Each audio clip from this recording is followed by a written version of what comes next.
പലപ്പോഴും പല സ്ത്രീകൾക്കും സ്കാനിങ് റിപ്പോർട്ടിൽ അഥവാ നിങ്ങൾ ഡോക്ടറെ പോയി കാണുമ്പോൾ ഗർഭപാത്രത്തിൽ മുഴ ഉണ്ടെന്നുള്ള കാര്യങ്ങൾ പറയുന്നതായിരിക്കും. എന്താണ് ഈ മുഴ? മുഴനെ നമ്മൾ പറയുന്നതാണ് ഫൈബ്രോയിഡ്സ്.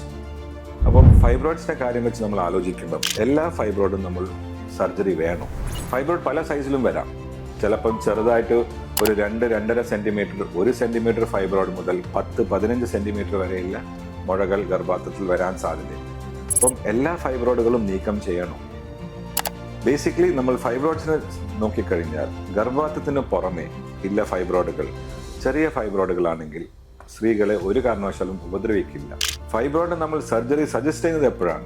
ഗർഭപാത്രത്തിൽ മുഴകളുണ്ട്, മെൻസസിന്റെ സമയത്ത് ബ്ലീഡിങ് വളരെ അധികമായി ബ്ലീഡിങ് വരുന്നുണ്ട്, മെൻസസിന്റെ സമയത്ത് വയറ് വേദന വരുന്നുണ്ട്. ഇങ്ങനത്തെ ഒരു സാഹചര്യത്തിൽ നമ്മൾ ഈ ഫൈബ്രോയിഡ്സിനെ നീക്കം ചെയ്യേണ്ടി വരും.